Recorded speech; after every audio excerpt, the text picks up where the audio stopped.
la joie d'être là ce matin dans la maison du Seigneur. Amen. Veuillez vous asseoir un instant. Je vous salue dans le nom du Seigneur Jésus-Christ. Ah, je vais saluer Papa Yuma.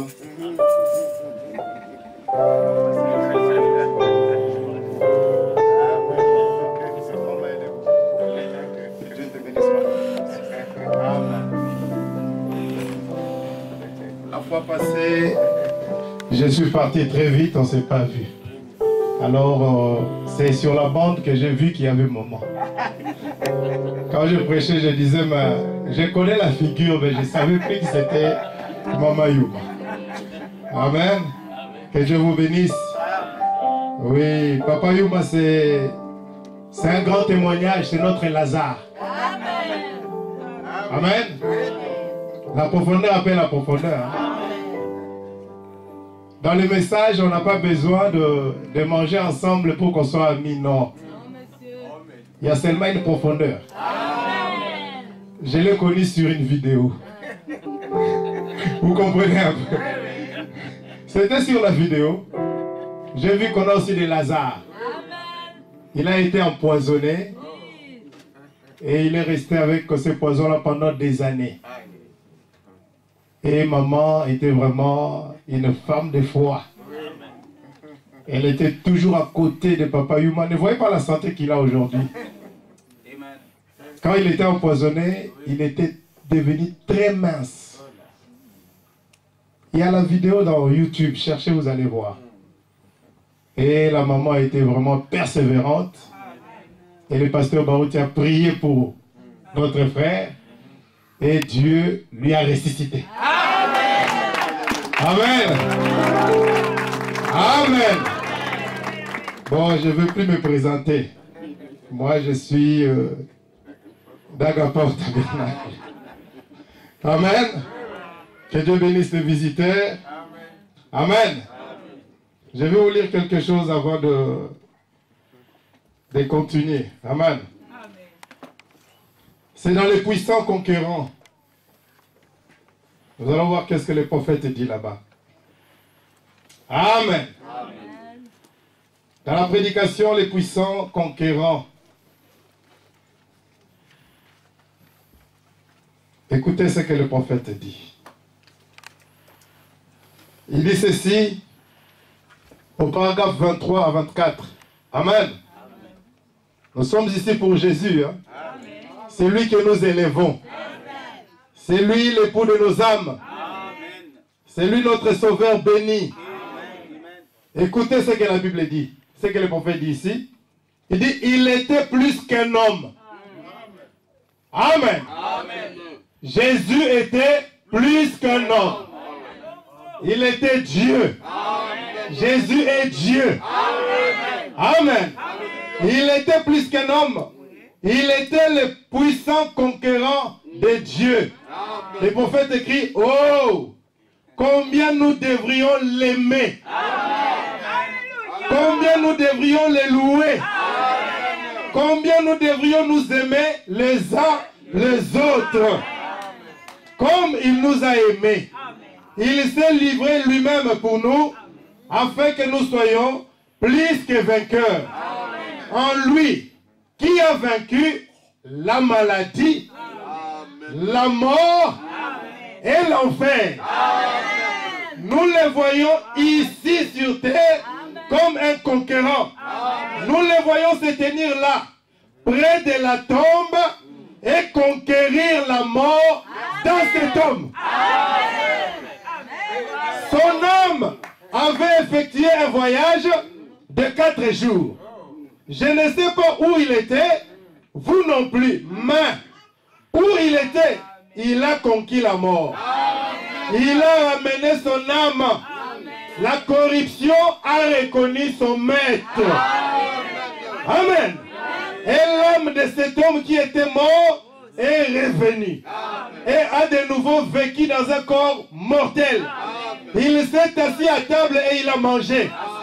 Et jamais un homme n'avait pu faire cela auparavant. Il était le puissant conquérant de Dieu. La maladie, il n'avait jamais prêché un serment funéraire.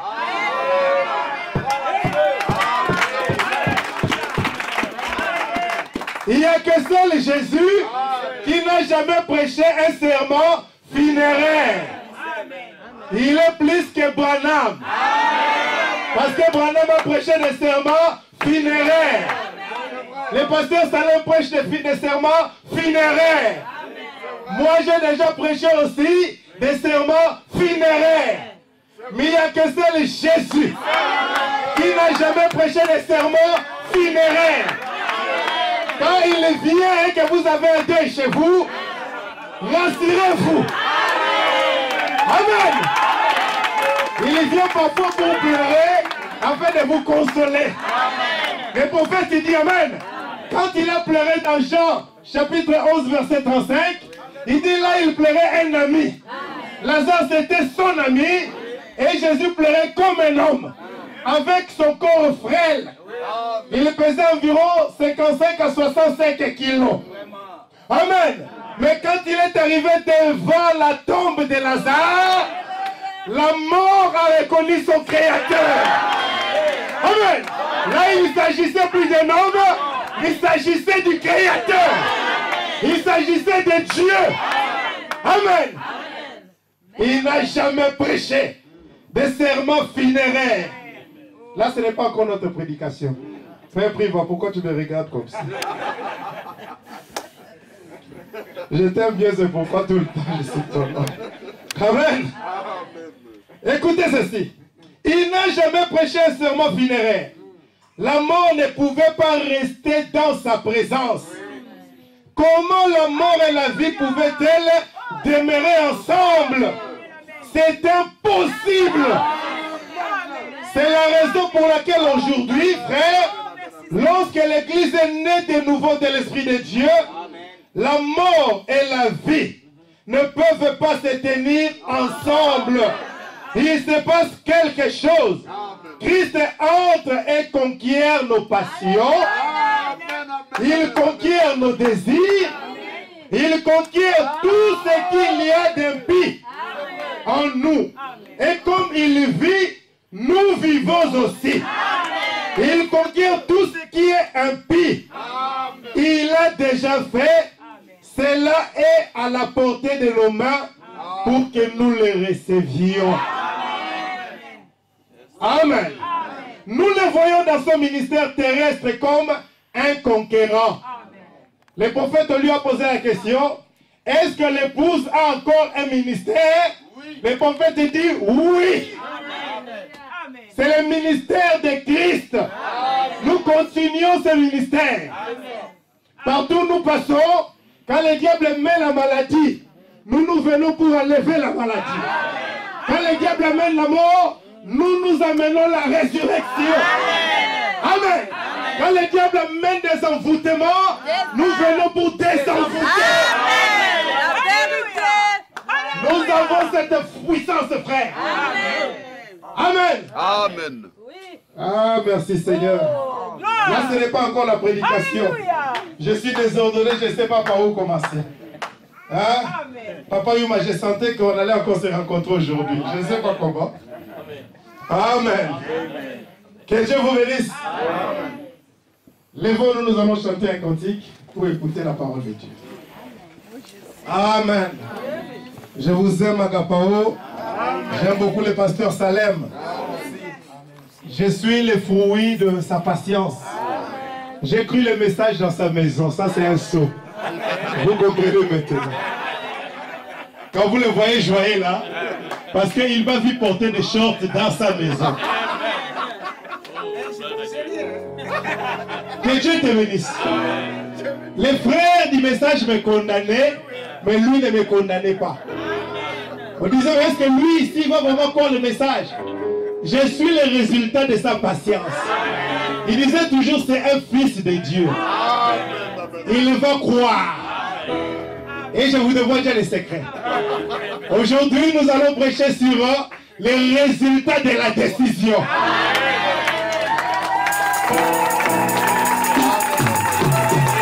Amen. Amen. Chantons un peu un cantique. Seigneur, je reviens. J'étais errant, mais gloire de Dieu. Amen. Gloire de Dieu,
Romains 9.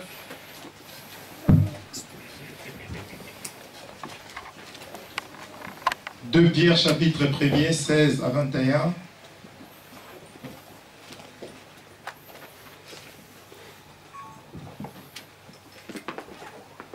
Et dans 1 Corinthiens chapitre 13, verset 13. Amen. J'ai lu la parole de Dieu. 6 jours après, Jésus prit avec lui Pierre, Jacques et Jean. Amen. Son frère et les conduisit à l'écart sur une haute montagne, et il le fit transfigurer devant eux. Son visage resplendit comme le soleil, et ses vêtements devinrent blancs comme la lumière. Et voici Moïse et Élie leur apparurent. S'entretenant avec lui, Pierre, prenant la parole, dit à Jésus, Seigneur, il est bon que nous soyons ici.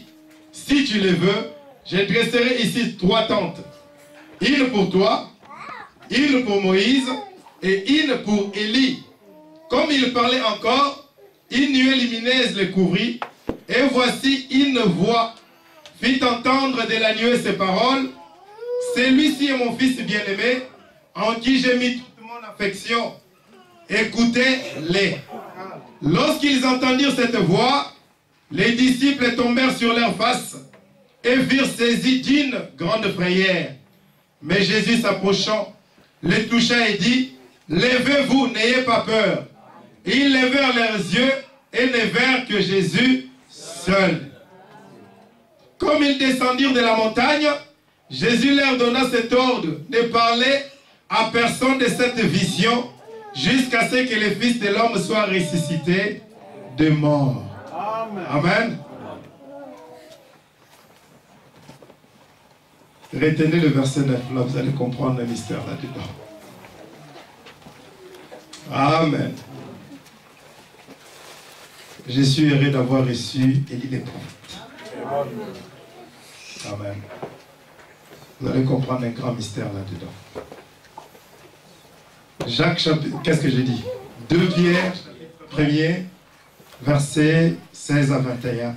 Il y a des coupures au micro, je ne sais pas pourquoi. 2 Pierre, chapitre 1er, verset 16 à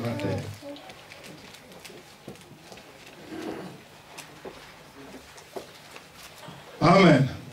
Ce n'est pas en effet en suivant des fables habilement conçues que nous vous avons fait connaître la puissance et l'avènement de notre Seigneur Jésus-Christ.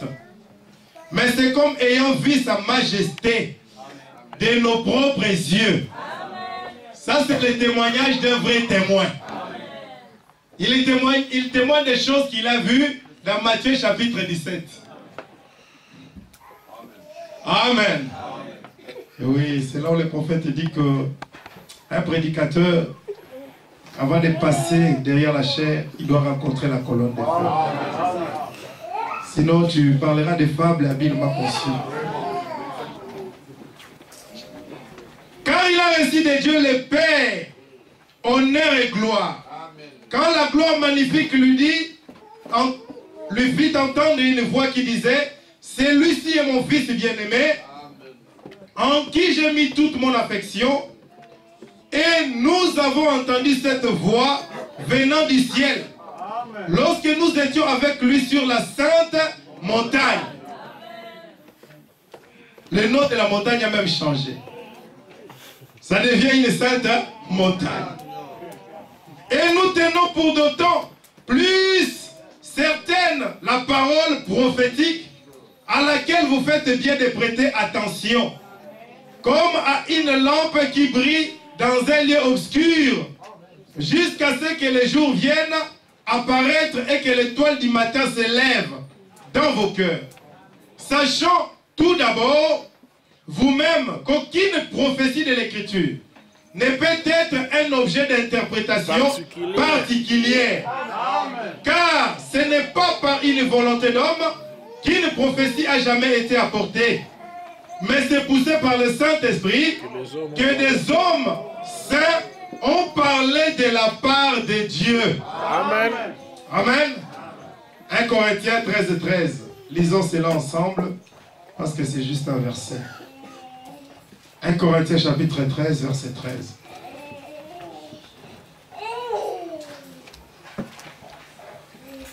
Amen. Maintenant donc, ces trois choses demeurent. La foi, l'espérance et la charité. Mais la plus grande de ces choses, c'est la charité. Seigneur Dieu bien-aimé, efface-moi. Père, chaque fois que nous nous avançons devant tes enfants, nous tremblons. Car Seigneur, c'est ton épouse. Tu as versé ton sang pour cette épouse, oh Dieu. Et nous devons les traiter avec respect, Seigneur. Si un médecin, avant de faire une opération, il prend soin de regarder encore les ustensiles qu'il va utiliser dans le corps du patient, à combien plus fort trésor pour nos âmes. Un aviateur, Père, un pilote, prend soin de vérifier la pression du moteur.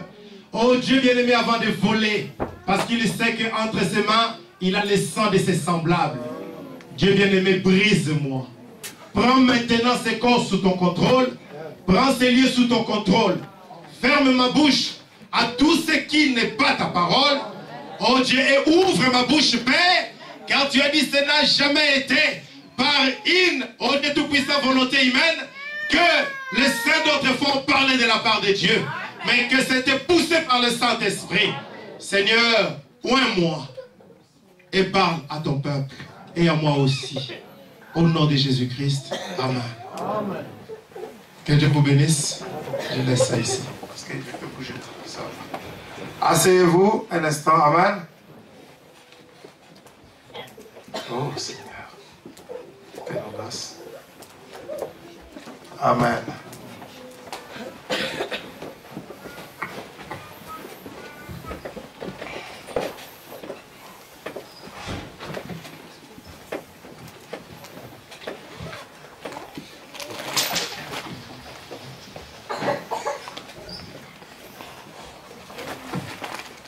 Nous voulons parler un peu de résultat de la décision.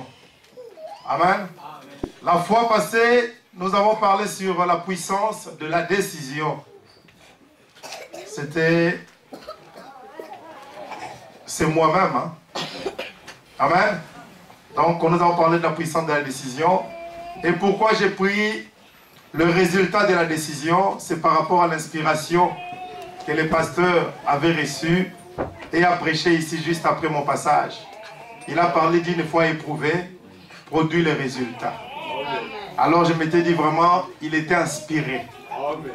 Le prophète, quand il a prêché cette prédication, la puissance de la décision, juste après cela, l'autre jour, il a prêché sur les résultats de la décision. Vous êtes avec moi? Amen. Nous allons parler de résultats de la décision. Et mon inspiration, je l'ai tirée, j'ai dit, et les trois lumières.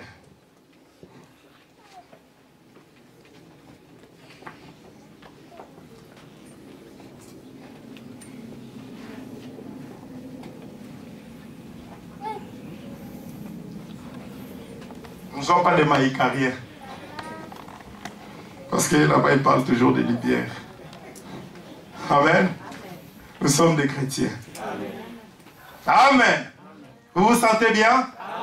Amen. Moi aussi, je me sens bien. Le résultat de la décision. Nous avons vu la fois dernière la puissance de la décision. Et nous avons vu cette femme du nom de Ruth, comment elle s'était décidée de suivre sa belle-mère Naomi. Et qu'est-ce qui avait produit sa décision? C'était le mariage. Ruth a été consolée après sa décision. Maintenant, nous allons voir les résultats de toutes les décisions que nous prenons dans notre vie. Amen. Le mariage, c'est une décision.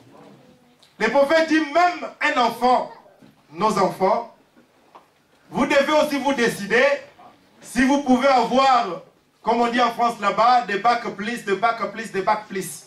C'est-à-dire des diplômes, des diplômes, des diplômes et des diplômes. Si un enfant ne se décide pas pour étudier, permettez-moi, moi je travaille dans les bâtiments.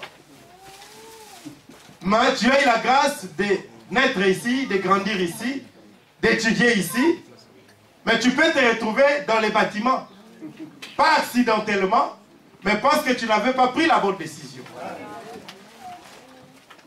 Toute chose est une décision.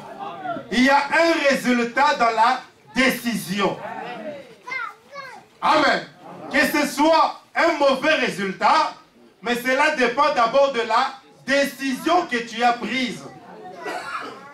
Il y a des résultats après chaque décision. Amen. La dynamique, nous parlons souvent de la dynamique. La dynamique est le résultat de la mécanique. Vous êtes avec moi? Pour qu'un moteur puisse démarrer, il faut que la mécanique soit bonne. C'est comme si quand j'ai parlé du véhicule du pasteur, Dieu savait qu'il y aurait quelque chose qui allait arriver. Ce matin, la mécanique du pasteur a lâché. Je lui ai pris dans ma voiture. Avec toute sa famille, on est venu. Vous voyez? Il y a, amen, la dynamique, c'est le résultat de la mécanique. Le prophète dit qu'une voiture peut être jolie, belle. Mais si le moteur, l'essence n'y est pas, cette voiture-là ne peut pas démarrer. Amen. Le prophète dit l'Apocalypse, amen, c'est le résultat de la Genèse. Parce que l'Apocalypse, amen, c'est le livre des symboles. Et aujourd'hui, dans ce temps de la fin, nous avons reçu un aigle. Amen. Amen. Nous avons reçu un aigle pour nous interpréter ce livre des symboles. Amen. Et la Genèse, c'est le livre des semences. Amen. Donc nous voyons dans l'Apocalypse les résultats de ce qui a été semé. C'est pourquoi le prophète dit le diable, il haït. Parce que quand je dis il est, il y a toujours la confusion entre le verbe haïr et être. Le diable, il haït les deux livres. Les deux livres de la Genèse et de l'Apocalypse, dit le prophète. Amen. Il dit pourquoi? Parce que dans Genèse, c'est des semences. Là, on est en train de voir comment il y avait des semences qui entraient au début, parce que Genèse signifie commencement. L'Apocalypse signifie la révélation. Amen. Et le diable, il est les deux livres, parce que là, on voit comment il a commencé. Et dans l'Apocalypse, la révélation nous dit comment il va finir. Les résultats. Et le diable est cela. Amen.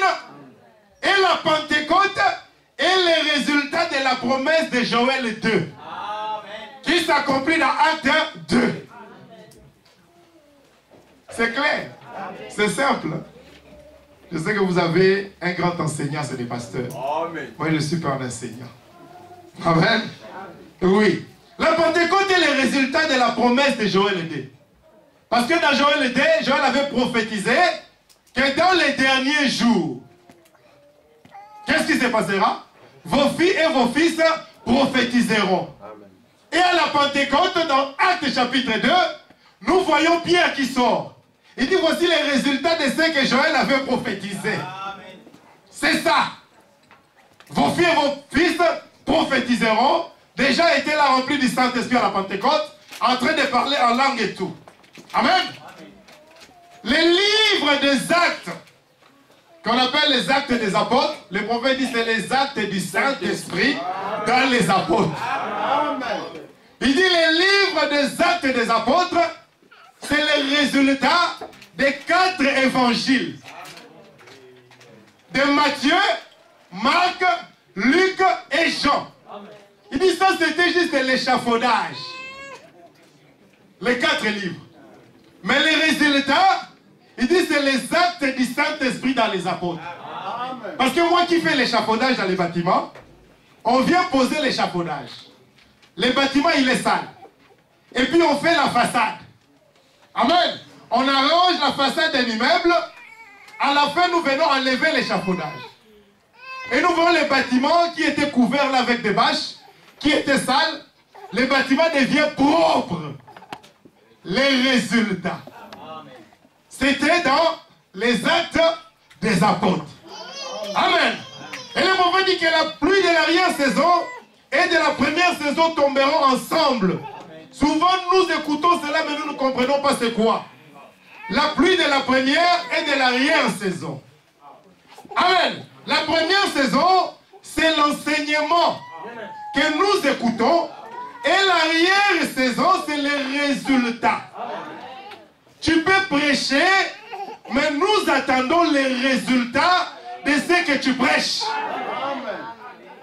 Parce que les deux pluies doivent tomber ensemble. Les résultats de cela. Amen. Dans la prédication, la foi, prêchée le 29 décembre 1957. Écoutez ce que le prophète dit. Aujourd'hui, je vais beaucoup lire. Le prophète dit ceci, la foi. Au paragraphe 70 à 76. Il dit ceci. Il a dit, mais je suis affaibli, de la vertu de la force est sortie de moi, je suis affaibli. Et il a dit, eh bien, comment l'a-t-il su? Et il a promené ses regards sur la foule, elle pensait qu'elle était cachée. Elle était tout au fond cachée dans la foule. Et quand Jésus s'est retourné et l'a regardé, il lui a dit quel était son problème. Et qu'elle avait été guérie, c'est alors qu'elle a pu tomber à ses pieds et tout confesser. Après avoir fait l'expérience de sa grande puissance magnifique, qui lui a révélé qu'elle avait touché non seulement son vêtement à lui, mais le vêtement de celui qui vit pour toujours. Amen. Le Dieu Tout-Puissant, certainement que c'était ça. Amen. Qu'est-ce que le prophète est en train de raconter ici? Le prophète nous parle de la femme qui avait la perte de sang. Cette femme qui a souffert pendant 12 ans. Elle avait dépensé tout son argent. Elle avait vendu tout ce qu'elle avait pour pouvoir recevoir la guérison. Mais elle n'avait pas reçu la guérison. Pendant 12 ans, cette femme avait de l'hémorragie. Mais quand cette femme a entendu parler de Jésus, elle s'était décidée. Vous êtes avec moi, Église? Quand cette femme s'est décidée que je vais aller vers cet homme, la Bible dit que quand elle a touché les vêtements de Jésus, sa perte de sang s'est arrêtée net. Amen. Jésus a regardé, dit, regardez une chose, suivez-moi très bien. La femme avait touché les vêtements. Mais Jésus dit, la vertu, une force m'a quitté et sorti de moi. Amen. Quel rapport il y avait entre les vêtements et le corps? Parce que cette femme avait touché celui qui vivait en Jésus. Amen. Le prophète dit, il y avait une différence entre, amen, cette femme qui avait touché les vêtements de Jésus et quand Jésus est allé à la tombe de Lazare. Amen. Il dit pourquoi Jésus s'était affaibli alors qu'ici, amen, il s'agissait seulement de la maladie. Mais quand Jésus a ressuscité Lazare, la mort c'est plus que la maladie. Quand quelqu'un est malade, on a encore l'espoir qu'il va vivre. Mais quand quelqu'un est mort, on n'a plus d'espoir. Mais regardez qu'ici, cette femme vient avec une foi dans son cœur, avec une décision. Le prophète dit, remarquez, c'était la foi de cette femme qui a fait sortir de la vertu qui était en Jésus. C'était à cause de sa décision que Jésus, amen, était affaibli. Mais Jésus, devant la tombe de Lazare, Jésus n'était pas affaibli. Parce que là, c'est Jésus qui lui-même avait sorti une vertu pour ressusciter Lazare. Votre foi affaiblira Jésus-Christ. Le prophète dit dans la prédication l'unité. J'ai cherché ça, c'est le pasteur. Au paragraphe 27, il dit, Amen, l'épée, tu peux avoir une bonne épée. Mais la force d'une épée dépend de la main qui la tient. Amen. La puissance d'une épée dépend de la main qui la tient. Si votre foi est faible, cela ne produira pas de résultat. Mais si votre foi, amen, vous vous décidez, il y aura les résultats même cet après-midi. Même une maladie qui a longtemps traîné en toi, même un démon qui a longtemps traîné en toi, que tu n'as jamais vaincu cela, mais votre foi aujourd'hui produira les résultats. Amen. C'est votre foi qui affaiblira Jésus-Christ et qui vous donnera le résultat. Amen. Je peux continuer? Amen, amen. Écoutez ceci. Dans la prédication, Dieu amène son Église à la perfection. Dieu nous amène à la perfection. Vous êtes avec moi? Amen. Au paragraphe 17. Écoutez ce que le prophète dit ici. Amen. Au paragraphe 17, je prends partie B ou C, parce que je lis en bas. Il dit, c'est ça qui rend Satan fou. Qu'est-ce qui rend Satan fou? Nous allons le remarquer tout à l'heure. C'est ça qui les secoue. Lorsque l'église de Jésus-Christ reconnaîtra seulement ce qu'elle est, mon frère. Oh, vous direz, je sais qu'il n'y a rien d'impossible à Dieu. Ça, c'est Dieu. Jésus, quand il est allé à la tombe de Lazare, c'était Dieu qui est parti. Donc rien n'était possible à Dieu. Mais il dit, qu'est-ce qui rend Satan fou? Qu'est-ce qui secoue Satan? Vous allez le comprendre. Satan sait, il connaît. Il sait que Dieu est le Tout-Puissant. Hein, frère Billy Paul? Satan le sait. Quand les 7 fils de Séva sont allés faire des aventures, Satan, qui était dans cet homme, amen, qui était fou, a dit, mais moi, je connais Jésus, je connais Paul, mais qui êtes-vous? Parce que Satan, dans cet homme-là, qui était fou, connaissait la puissance de Dieu. Qu'est-ce qui secoue Satan? Nous allons le comprendre. Et dit, je sais qu'il n'y a rien d'impossible à Dieu. Oui, rien n'est possible à Dieu. Il a dit qu'en vous, rien n'est impossible. Amen. Il dit, cela change le sujet. N'est-ce pas? Quand les gens disent, à Dieu rien n'est impossible, il a dit que rien n'est impossible à vous. Tout ce que vous désirez, quand vous priez, croyez que vous l'avez reçu. Et vous le verrez s'accomplir. Amen. Le prophète dit ceci. Amen. Il dit quand la troisième personne est remplacée, amen, par la première personne. Quand le lui est remplacé par le moi. Amen. C'est cela qui rend Satan fou. Quand toi tu décides comme Élie, à ma parole. Amen. Comme le frère André avait prêché ici, pourquoi crier parle? Le prophète dit que Dieu avait déjà tout donné à Moïse. Mais devant des situations, Moïse voulait encore, Dieu fait quelque chose. Il dit, à moi rien n'est impossible, mais à toi non. Toi maintenant, si toi tu te décides, frère, c'est là secoue Satan.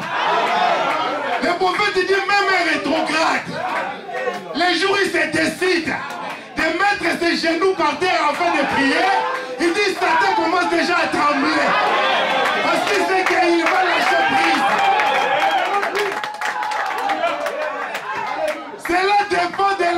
décision. Quand vous vous décidez réellement, les résultats seront positifs. Que Dieu te bénisse, sœur Marie. Amen. Les résultats sont positifs. À vous, rien n'est impossible. À Dieu, rien n'est impossible. Il est Dieu, il restera Dieu.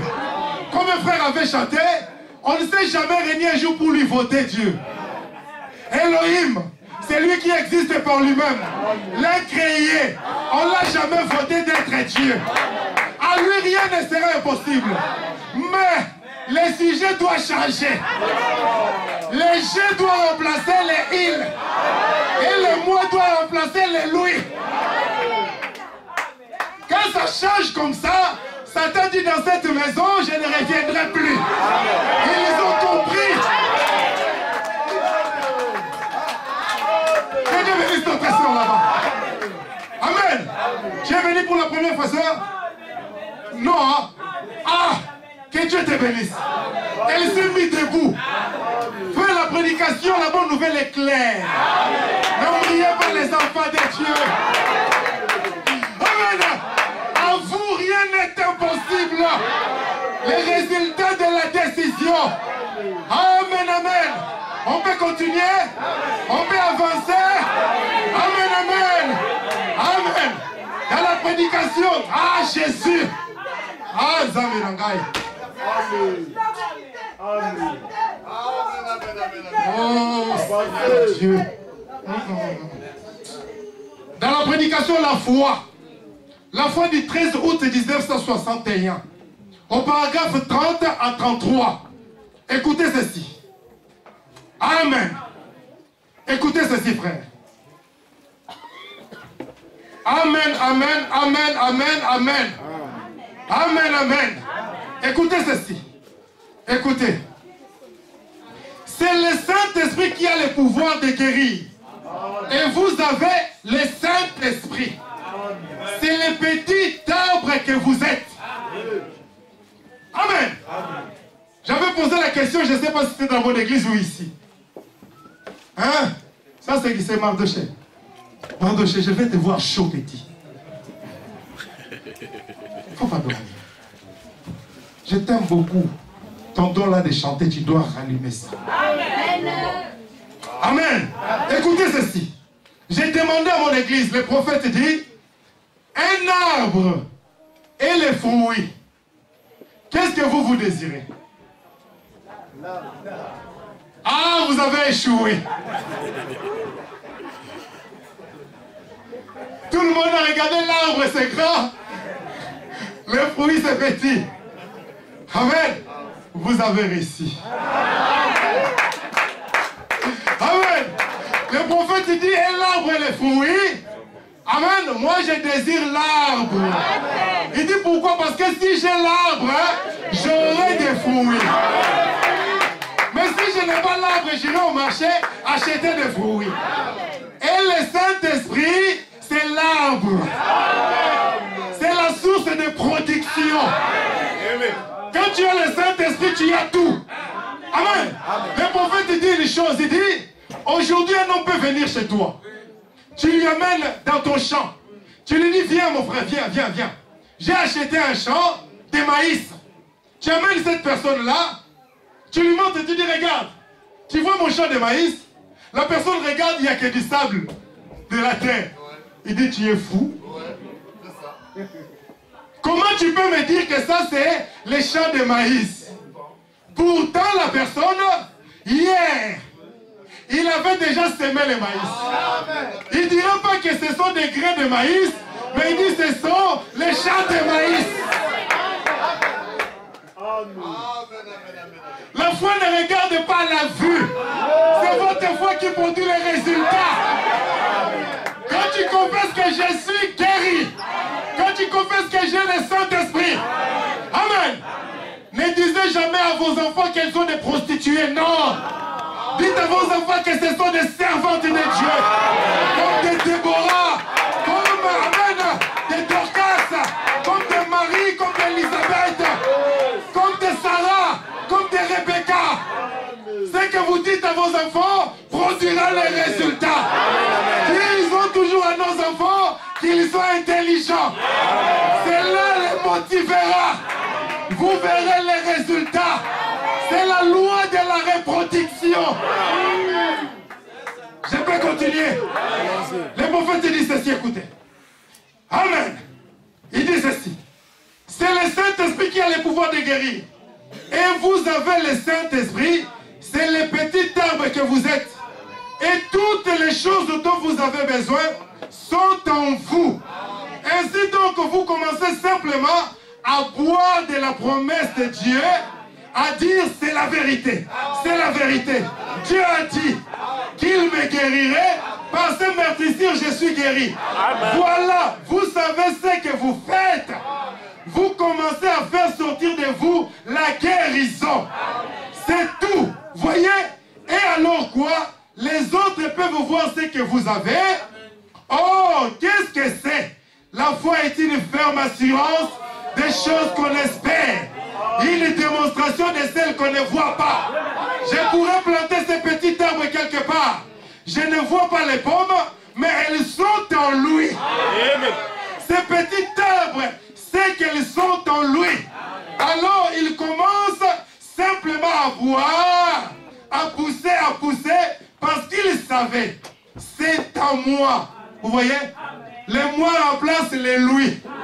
C'est en moi. Je vais les faire sortir au bout d'un moment. Donnez-moi un peu de temps. Gardez-moi encore un peu de temps. Il continue simplement à boire. Oui, je sais que les pommes sont à moi. Je vais les faire sortir au bout d'un moment. Et tout à coup, les voilà qui arrivent. Les résultats. Voilà les pommes qui arrivent. Parce qu'il croyait qu'elles étaient en lui.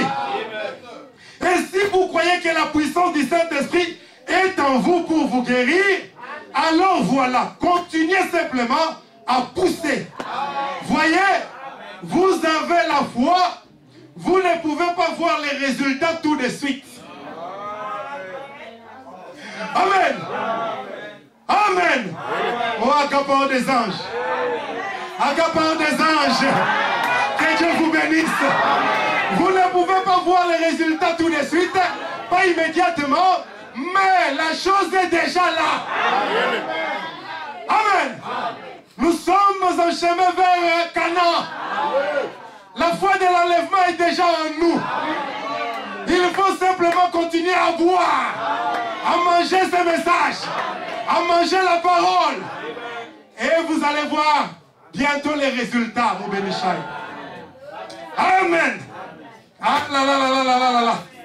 Amen, amen. Oui. Et vous dit que la capacité de la foi qu'on libère dépend, amen, de la capacité de la foi qu'on libère dépend de la puissance qu'on reçoit de la parole. Amen. Vous avez vu tout de suite là? Ça c'était une prophétie que la sœur Angélique a donnée.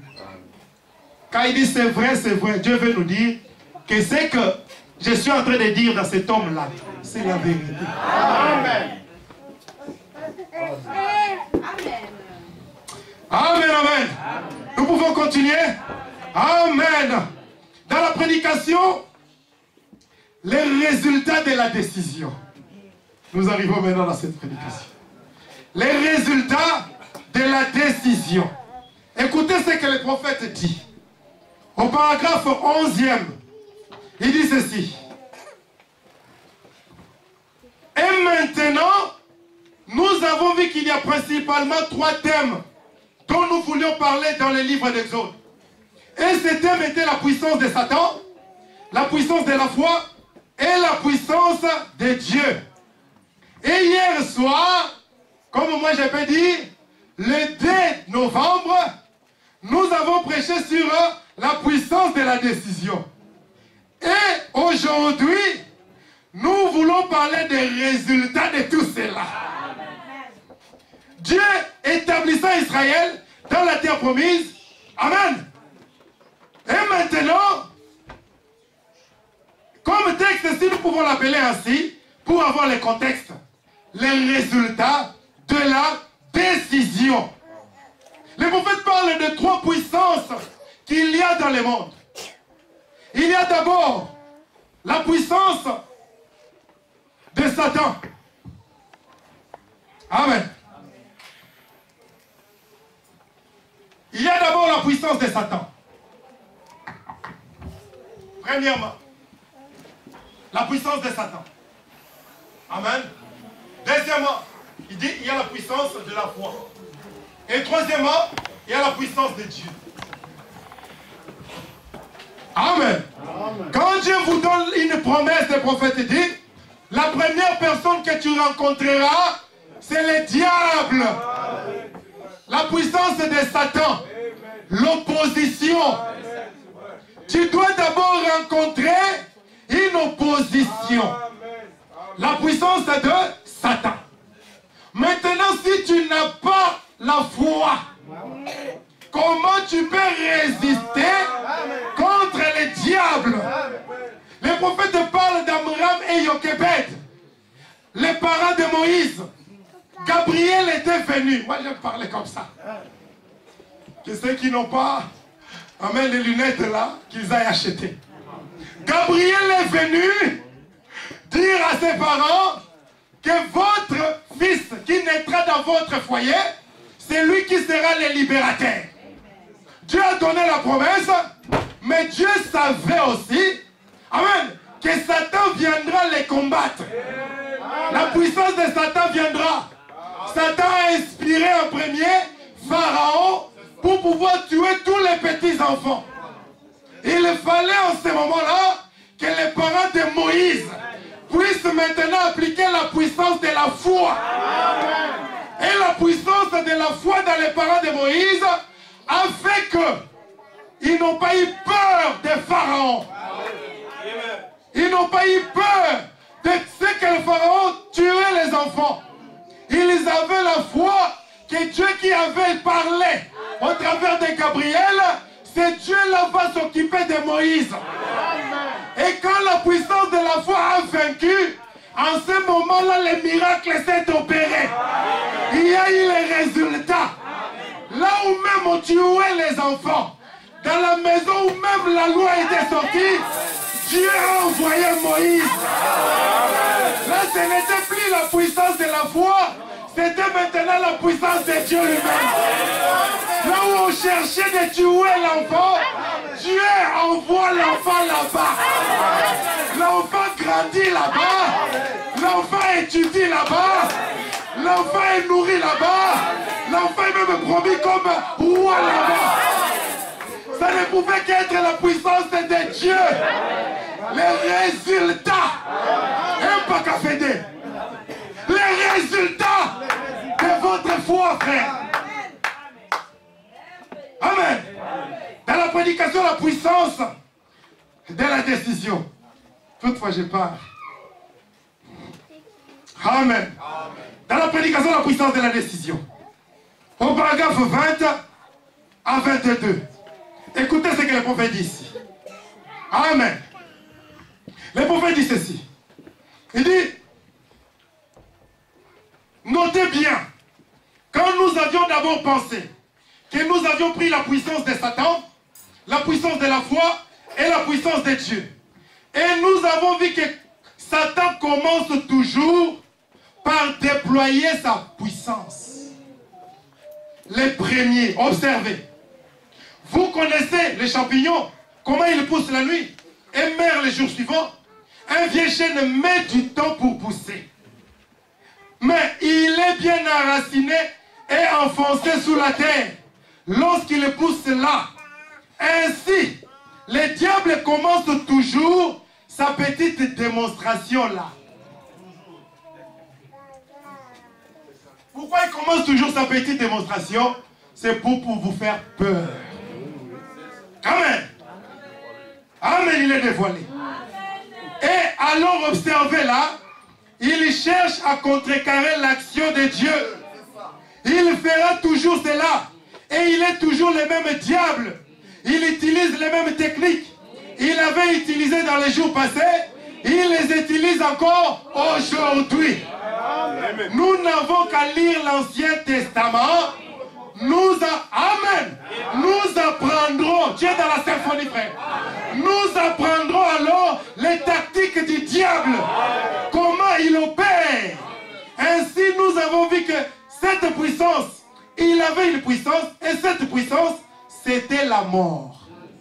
Mais il n'a pas de puissance au-delà de cela. Sa puissance se limite à la mort.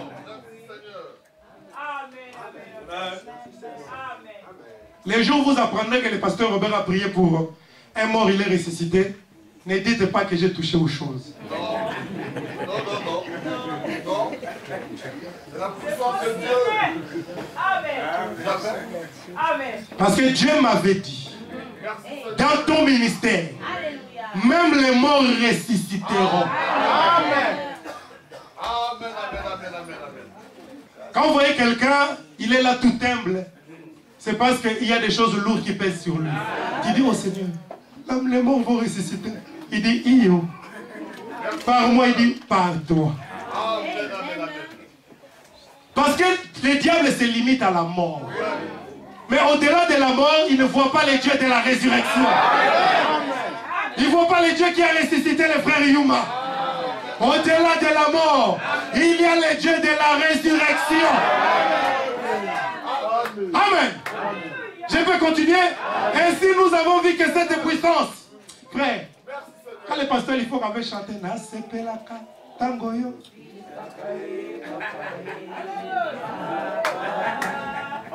Les promesses là, ça fait du bien. Tu peux être dans un coin éprouvé. Tu pleures après. Tu dis Seigneur, je vais continuer parce que je veux voir ça. Quand tu n'as pas de promesses, tu ne peux pas tenir. Le monde entier peut parler. Toi tu dis, lui m'avait dit des choses. Ce n'est pas encore arrivé. Amen, amen. Oh Jésus. Que Dieu te bénisse. Amen. Il est ici, frère. Il est ici. Amen. Avançons. Ah, j'aime bien cela. Mais au-delà de la mort, la foi voit la résurrection.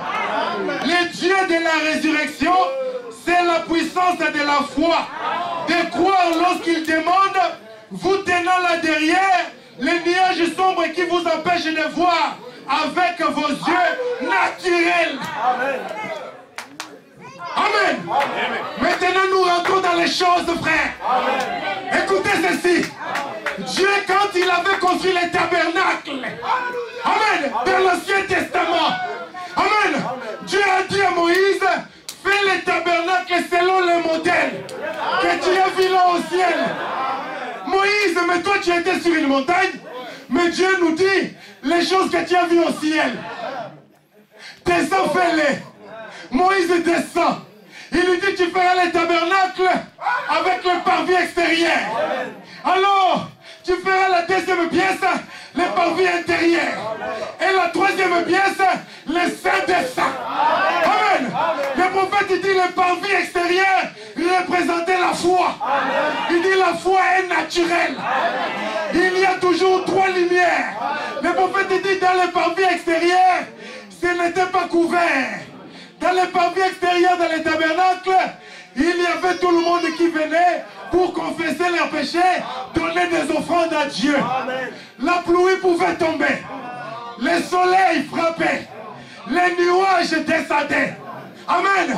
C'est pourquoi dans Matthieu, la Bible dit que Dieu donne même aux méchants et aux justes de la nourriture. Le soleil, là c'était dans les parvis extérieurs. La foi n'est pas surnaturelle, la foi est naturelle. Dans la prédication, une vie cachée avec Christ, le prophète dit ceci. Amen. La lumière qui était dans les parvis extérieurs, c'était une lumière naturelle. La foi est dans les parvis intérieurs. Le prophète dit là, à l'intérieur, il y avait une lumière artificielle qui représentait la sanctification. Quand nous faisons des efforts artificiels pour essayer de nous sanctifier, amen, c'était l'espérance. Les gens qui entraient là-bas, les sacrificateurs, espéraient un jour qu'ils peuvent aussi prendre la place d'Aaron, qui entrait jusque dans le sein des saints. C'était une lumière artificielle. Cette lumière-là s'allumait et s'éteignait. Pourquoi? Parce qu'on allumait cela avec des allumettes, avec des bougies. Une lumière artificielle. Mais cela n'était pas la volonté de Dieu. Avec les 7 chandeliers. Il fallait maintenant entrer dans le sein des saints. Là, il n'y avait plus de lumière naturelle ni artificielle. Il fallait une lumière surnaturelle. Les 3 lumières, la gloire de la Shekinah, la colonne de feu. Il dit là, c'était l'amour. C'est pourquoi dans Matthieu chapitre 17, je vous ai dit gardez le verset 9. Le prophète dit, il n'y avait pas eu l'ordre. Il fallait que lui puisse établir de l'ordre. Il dit Matthieu 17 précède le Matthieu 16. Parce que dans Matthieu 17, Jésus a pris 3 témoins terrestres. La foi, Pierre, l'espérance, Jacques, et la charité, Jean. Il dit montons sur la montagne. Nous allons voir quelque chose. Ils sont montés sur la montagne. Et quand Jésus est monté sur la montagne, la Bible dit qu'il y avait des lumières. La voilée l'a enveloppé. Et quand cette lumière l'a enveloppé, le prophète dit c'était la glorification. Amen.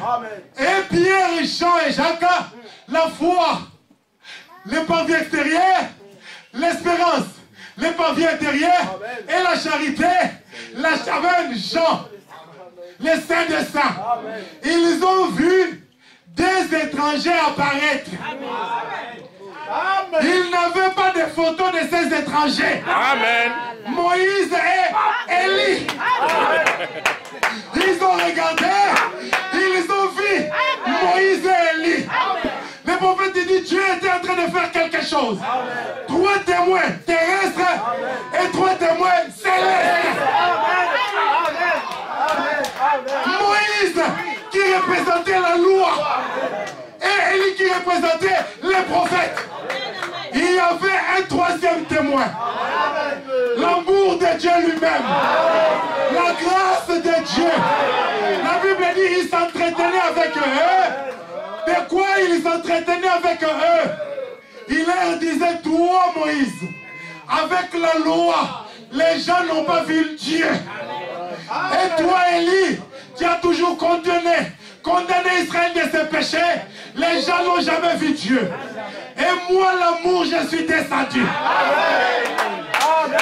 Corinthiens 13, 13. La Bible dit, il y a 3 choses qui demeurent. La foi, l'espérance et la charité. Mais il n'y a que l'amour, celle qui demeure. Que Dieu vous bénisse.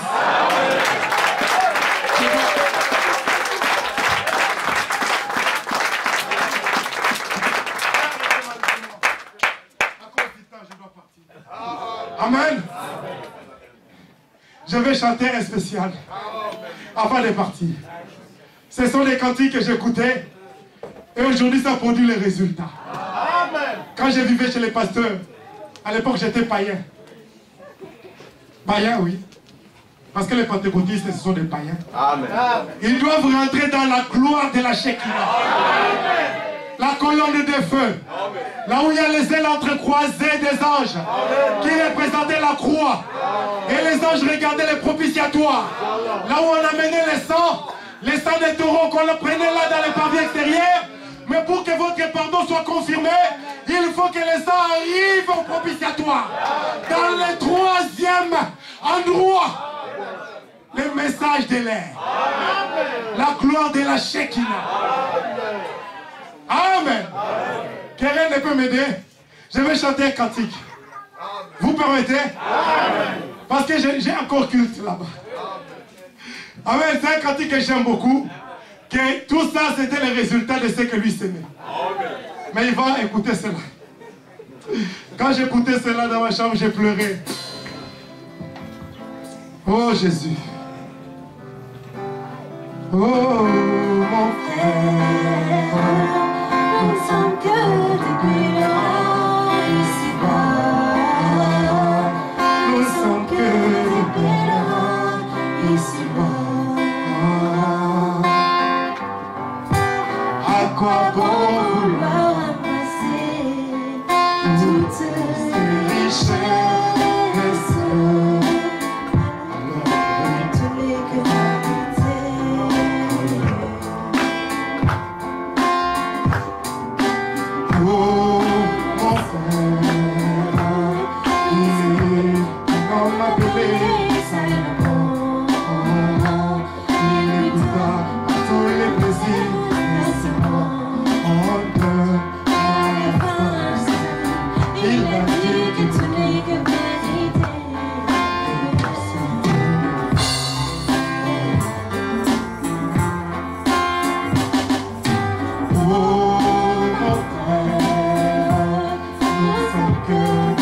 Dieu bien-aimé,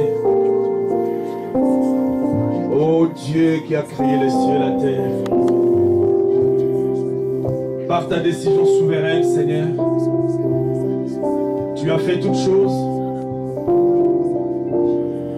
Nul n'est comme toi, nul n'est comparable à toi. Toute la sagesse et toute l'intelligence t'appartient. Ce que tu fais est entièrement parfait. Ce matin, Seigneur, tes enfants sont venus en ces lieux pour t'écouter. Ils sont venus, ô Dieu, te glorifier. Ils sont venus t'invoquer. Il y en a qui sont venus avec des problèmes. N'est-ce pas, c'est dans ta parole, ô Dieu, et par ta présence, que nous trouvons nos réponses à tout ce que nous avons comme questions et problèmes. Oh Dieu, nous nous sommes tenus en ces lieux, Seigneur, et nous croyons que ta présence nous a fait du bien. Oh Dieu,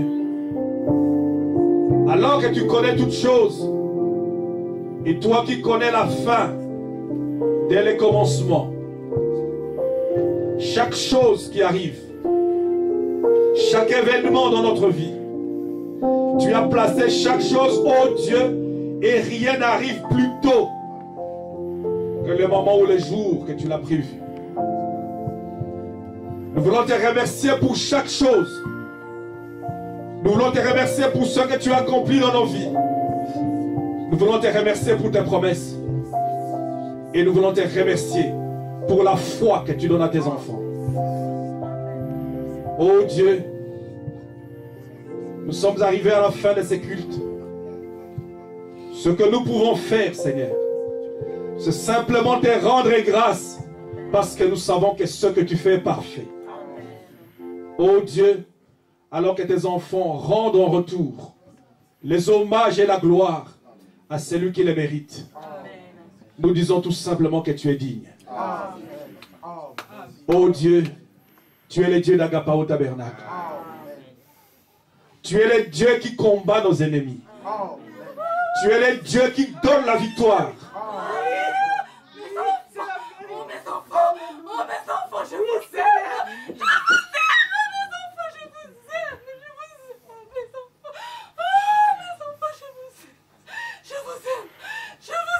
votre Dieu, je vous aime, votre Dieu, je vous entends, je vous ai écouté, demeurez en moi, mes enfants, je vous aime, mes enfants,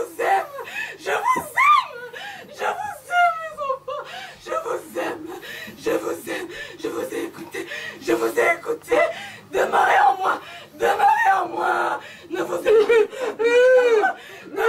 pas, ma parole, mes enfants, je vous aime, mes enfants,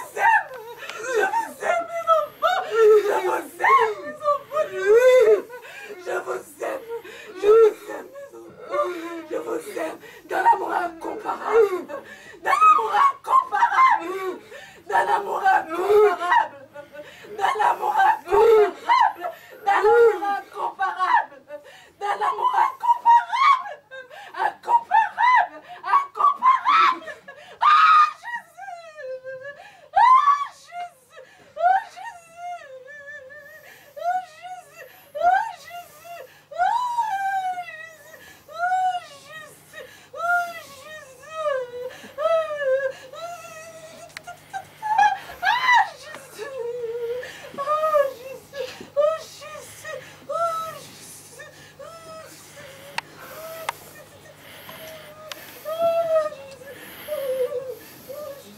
Levant ma main vers toi, Seigneur.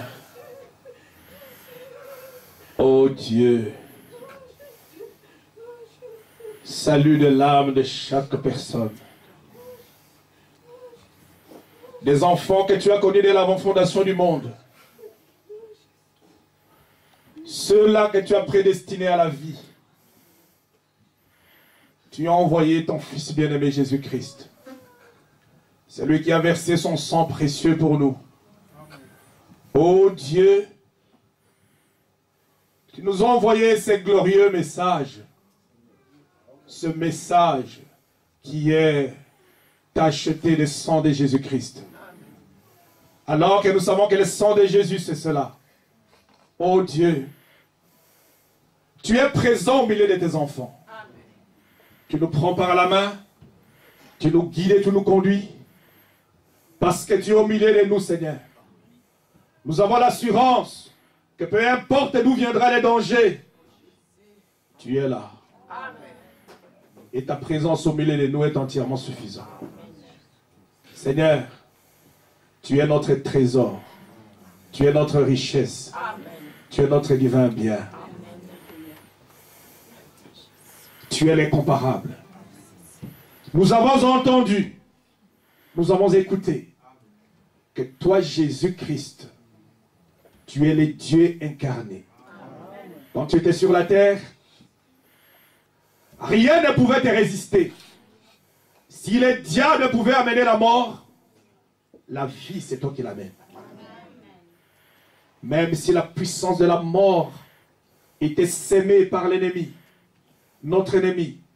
Mais ton fils qui était sur la terre, oh Dieu, celui-là que tu regardais comme ton chef-d'œuvre, tu n'as pas supporté de les regarder tomber. Et tu es descendu pour le relever, Seigneur.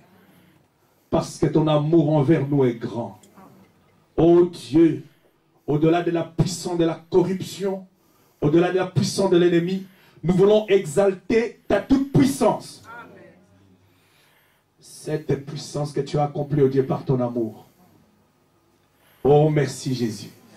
Nous te remercions pour ce jour, Seigneur. Nous te remercions, oh Dieu, pour ton serviteur. Nous te remercions pour notre pasteur, Seigneur. Bénis-les, Seigneur Jésus. Fortifie-les. Oh Dieu, dans ses faiblesses, puisses-tu aussi le fortifier. Amen. Et s'il a commis un péché, que tu le pardonnes. Amen.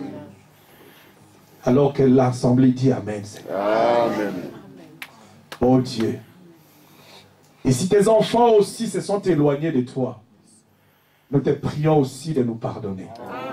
Et qu'ensemble, oh Dieu, nous puissions rester tout autour de toi, Père Céleste.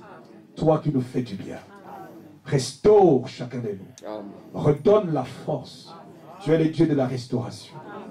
Père, et nous savons que nous sommes dans ce message de la restauration, où nous voulons voir ta gloire se manifester, Seigneur. Ta présence, ô Dieu, s'illuminer à travers chacun de nous, Seigneur. Et que chaque personne qui viendra ici puisse voir, Père, que tu es celui qui donne la patience. Tu es celui qui donne la bonté. Tu es celui qui donne la tempérance. Tu es celui qui donne toutes ces vertus, Seigneur Dieu. Tu es celui qui les produit, Père. Et tu les produis par le Saint-Esprit. Laisse-nous simplement, ô Dieu, rester dans la présence de l'Esprit. Celui notre trésor. Béni soit ton nom alors que tes enfants vont retourner, Seigneur. Retourne avec chacun de nous. Et que s'il y a un lendemain, que tu permettes encore que nous nous retrouvions dans ta présence, afin de t'écouter parler. Merci, Seigneur Jésus-Christ. Accompagne frère Robert sur le chemin, avec toute sa famille, Seigneur. Garde et protège-les. Que ta grâce l'accompagne, ô Dieu, et que tu sois une aide précieuse pour lui. Comme tu l'es aussi pour chacun de nous, Seigneur. Béni soit ton nom à tout jamais. Ô Dieu, sois loué, sois exalté, sois glorifié. Alors que nous disons que tu es le seul qui est digne de recevoir les acclamations, de recevoir la gloire, de recevoir les honneurs, de recevoir la puissance, de recevoir tout est dans ta main. Gloire et louange à toi, Seigneur. Dans le nom de Jésus, tu vas se prier. Amen. Amen. Amen.